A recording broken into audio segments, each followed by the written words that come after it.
El vapor de la locomotora del Kansas Pacific silbaba contra el andén de madera de la estación de Abilene. Era junio de 1875. El aire olía a carbón, polvo caliente y ganado. Eliza Bennett permanecía de pie sujetando una maleta de cuero y una carta arrugada.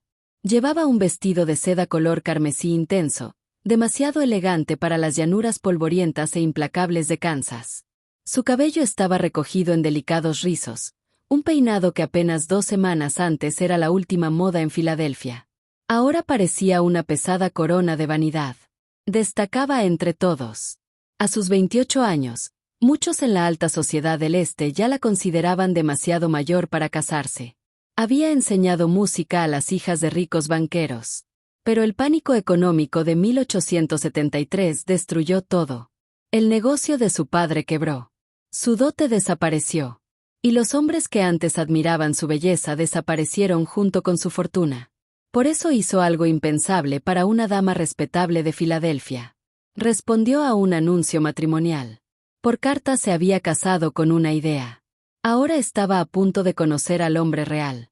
Había confiado su futuro a un desconocido porque la esperanza era lo único que le quedaba. El anuncio decía: tengo 1000 acres de pradera y una casa demasiado silenciosa para el alma de un hombre. Busco una mujer que valore más un atardecer que un salón de baile. Busco una conversación más que una columna de chismes. La firma pertenecía a Silas Thorne. Durante 6 meses intercambiaron cartas a través de un país que aún sanaba las heridas de la guerra. Silas escribía como un filósofo de las llanuras.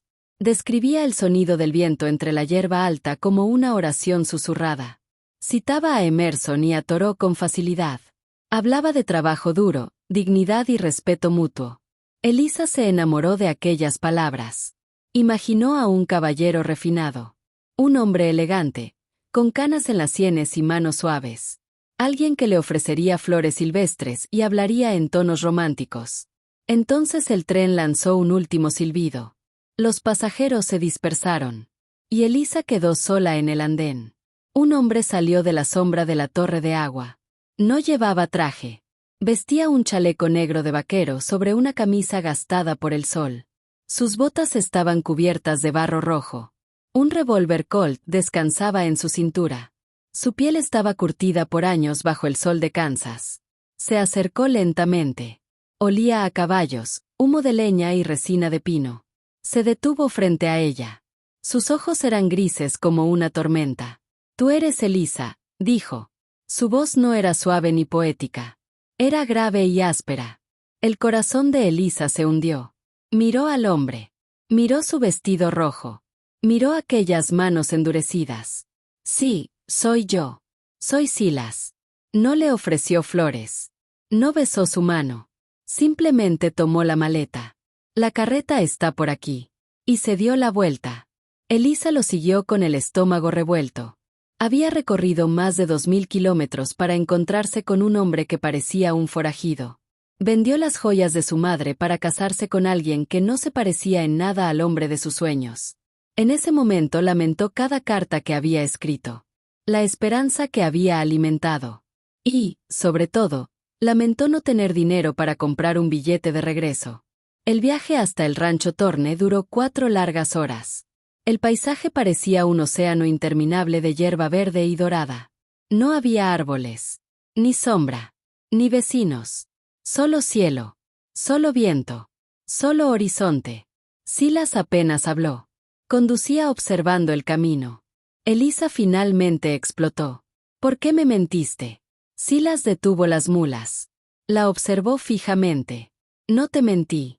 Escribías como un erudito. Hablabas de poesía y del alma humana. Pero pareces un jornalero». Silas miró sus manos llenas de cicatrices. «Porque lo soy, Eliza. Aquí un hombre que no trabaja no come. Los libros no harán la tierra. Y las manos limpias no mantienen un techo en pie. Si buscabas un caballero de salón, viniste al lugar equivocado». La carreta volvió a avanzar. El silencio se hizo más pesado que el calor. Cuando llegaron al rancho, el corazón de Eliza volvió a hundirse. No era una mansión. Ni siquiera una granja elegante. Era una pequeña casa de piedra y cedro perdida en medio de la inmensidad. Dentro había pocos muebles. Pero todo estaba impecable. Entonces vio una estantería. Se acercó. Sus dedos temblaron. Allí estaban Emerson, Milton, Virgilio y los mismos libros que habían comentado en sus cartas. Todos gastados por años de lectura. «Esta será tu habitación», dijo Silas. «Tiene cerradura por dentro. Dormiré en el granero hasta que celebremos una ceremonia adecuada el domingo». Elisa lo miró sorprendida. No esperaba tanta consideración. «Gracias». Silas asintió. Antes de salir se volvió hacia ella. «Sé que no soy el hombre refinado que imaginaste. Pero esta tierra es honesta. Y yo intento serlo también». La puerta se cerró. Elisa se sentó sobre la cama. Y finalmente lloró. Durante la primera semana todo fue una lucha. Quemó galletas. Arruinó la carne. No sabía cocinar con una estufa de leña. Pero Silas nunca se quejó. Cada mañana ella volvía a intentarlo. Y cada día mejoraba un poco. Poco a poco empezó a comprender algo. Aquel hombre no era cruel. No era bruto. Simplemente había sido moldeado por una tierra dura. Una tarde, agotada tras cargar cubos de agua, se sentó en el porche. Silas salió del granero. Se sentó a unos metros de ella. Sacó una pequeña flauta de madera. Y comenzó a tocar. Las notas eran imperfectas. Rugosas. Pero entonces reconoció la melodía. Era Mozart. Elisa se quedó inmóvil. ¿Conoces esa música? Silas sonrió apenas. Mi madre era maestra. Trajo esta flauta desde Virginia. Es lo único que me queda de ella. Por primera vez Elisa vio al hombre que había escrito aquellas cartas. La soledad. La sensibilidad. La profundidad. Todo estaba allí. Oculto bajo el polvo y el trabajo. Lo siento por lo que dije en la estación, susurró ella. Silas observó el horizonte. La pradera no se preocupa por vestidos de seda ni por apellidos. Solo le importa lo que queda cuando todo eso desaparece. Aquellas palabras quedaron grabadas en el corazón de Elisa. Y esa noche, por primera vez desde que llegó a Kansas, comenzó a preguntarse si tal vez había juzgado demasiado rápido al hombre que había venido a amar. La boda se celebró un domingo por la mañana en una pequeña iglesia de Abilene. Fue sencilla. Sin lujos. Sin música elegante.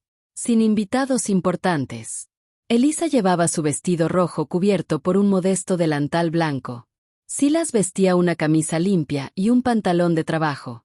Cuando el predicador les pidió sus votos, Elisa sintió una paz inesperada. Cuando Silas tomó su mano, aquella palma áspera fue lo más firme y seguro que había sentido en toda su vida. Sí, acepto. Y por primera vez en muchos años, sintió que hablaba desde el corazón. Sin embargo, la verdadera prueba apenas comenzaba. El verano de 1875 se volvió despiadado. La lluvia nunca llegó. Los cultivos comenzaron a secarse. La tierra se agrietó bajo un sol abrasador. El trigo se convirtió en polvo. Silas trabajaba hasta 18 horas al día intentando cavar un pozo más profundo. Cada semana parecía más delgado, más agotado, más preocupado. Pero Elisa también había cambiado. Ya no se preocupaba por su piel delicada ni por su apariencia. Aprendió a ordeñar vacas. Aprendió a conservar verduras. Aprendió que sobrevivir era la forma más pura de valentía. Una tarde apareció una enorme nube oscura en el horizonte. Al principio pensó que era lluvia. Pero estaba equivocada. El aire quedó inmóvil. Los pájaros callaron. Entonces escuchó un ruido aterrador. Como miles de hojas secas agitadas por una tormenta. El sonido crecía cada segundo, hasta convertirse en un rugido ensordecedor. Elisa corrió hacia el porche. Y vio el horror. Millones de langostas cubrían el cielo. La plaga había regresado. Descendieron sobre la tierra como una maldición bíblica. Cubrieron la casa, los campos, los árboles, todo. Devoraban cada hoja verde con una velocidad imposible. Silas regresó al galope. Dentro de la casa. Ahora. Se encerraron mientras la oscuridad cubría el día. Durante 3 días escucharon a los insectos destruir todo aquello por lo que habían trabajado. Cada sonido parecía arrancar un pedazo de esperanza. Desde la ventana, Elisa vio desaparecer su pequeño huerto. Silas permanecía sentado frente a la mesa de roble con el rostro hundido entre las manos. Es el final, susurró. No tendremos nada cuando llegue el invierno. Elisa se acercó lentamente. Apoyó una mano sobre su hombro. Tenemos la casa. Pero tenemos el pozo. Elisa. Y nos tenemos el uno al otro. Silas levantó la mirada. Había lágrimas en sus ojos. Y por primera vez comprendió que aquella mujer ya no era la joven frágil llegada desde Filadelfia. Ahora era una auténtica mujer de la frontera. Cuando las langostas finalmente desaparecieron, el paisaje parecía muerto. No quedaba ni una sola planta verde. Los campos estaban arruinados. Los sueños también. Silas caminó hasta el terreno devastado. Cayó de rodillas. Y lloró. Elisa se arrodilló junto a él. Lo abrazó con todas sus fuerzas. No prometió milagros. No ofreció falsas esperanzas. Simplemente permaneció a su lado. Encontraremos una solución, susurró. No queda nada. Venderé mi vestido rojo. Elisa. Venderé mi encaje y mis pertenencias si es necesario. Compraremos semillas. Y volveremos a empezar. Silas la observó como si estuviera viendo algo sagrado. ¿Harías todo eso por esta tierra? Ella sonrió. Lo haría por mi esposo. En ese instante desapareció para siempre el arrepentimiento que había sentido en la estación. Comprendió que no se había casado con un hombre inferior. Se había casado con un hombre extraordinario. Un hombre cuyo valor no podía medirse por el dinero ni por la apariencia. Sobrevivieron al invierno por muy poco. Fue una época de sacrificios. Elisa vendió sus vestidos elegantes. Dio clases de música a cambio de harina y comida. Silas aceptó trabajos peligrosos transportando mercancías durante tormentas de nieve. A veces pasaban semanas separados. Pero nunca dejaron de escribirse cartas. Ahora aquellas cartas eran distintas. Ya no hablaban de filosofía. Ni de poesía. Hablaban de cuánto se extrañaban. De los sueños que construirían juntos. Del amor que había nacido entre el sufrimiento y la perseverancia. Una fría noche de febrero, Silas regresó inesperadamente. Estaba cubierto de hielo. Elisa corrió hacia él. Lo envolvió con una manta junto al fuego. Entonces él sacó un pequeño paquete. «Feliz Navidad, Elisa». Ella sonrió. «Llegas 2 meses tarde». Las montañas estaban cerradas por la nieve. Elisa abrió el paquete. Dentro había un delicado relicario de oro. Al abrirlo, comenzó a llorar. Guardaba un pequeño trozo de seda roja. De su vestido de novia. «Lo conservé antes de que lo vendieras», dijo Silas suavemente. «Quería que recordaras que sigues siendo una reina». Las lágrimas corrieron por las mejillas de Elisa. Lo abrazó con fuerza. «No necesito la seda para sentirme una reina. No, no. Solo necesito ser tu esposa». Los años pasaron. Las lluvias regresaron. La tierra volvió a dar frutos. El rancho Torne prosperó. Construyeron una casa más grande. Tuvieron 3 hijos. 2 niños con los ojos de su padre.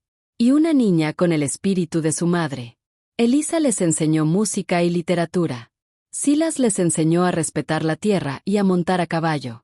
Con el tiempo, la historia de la mujer del vestido rojo se convirtió en una leyenda local. Todos hablaban de cómo había llegado pareciendo una muñeca de ciudad y terminó convirtiéndose en una mujer fuerte como el hierro. Y de cómo un vaquero solitario había visto su alma mucho antes que su belleza. Décadas después, en la primavera de 1910, Silas murió sentado en su silla favorita del porche. Tenía 70 años. Elisa sostuvo su mano hasta el último instante. Sus últimas palabras fueron simples. «Fuiste lo mejor que encontré en la tierra, Elisa». Ella vivió 10 años más. Vio llegar los automóviles. Vio aparecer los teléfonos. Vio cambiar el mundo. Pero para ella, el mundo siempre serían aquellos 1000 acres de pradera que Silas le había prometido. Cuando llegó su hora, una de sus hijas le preguntó si tenía algún arrepentimiento. Elisa sonrió. Sus ojos estaban llenos de recuerdos. Solo uno. ¿Cuál? Lamento haber perdido siquiera una hora sintiéndome decepcionada en aquella estación. Su hija guardó silencio. Y Elisa continuó. Debí comprender en cuanto vi sus ojos, que finalmente había llegado a casa. Murió con una sonrisa serena. Y fue enterrada junto a Sila sobre una colina que dominaba las interminables praderas doradas de Kansas. Dicen que cuando el viento atraviesa la hierba alta todavía puede escucharse una melodía lejana, como una vieja sonata de Mozart. La canción eterna de un amor que nunca se preocupó por la diferencia entre la seda y el polvo. Un amor tan fuerte, tan profundo y tan duradero como la propia tierra del oeste.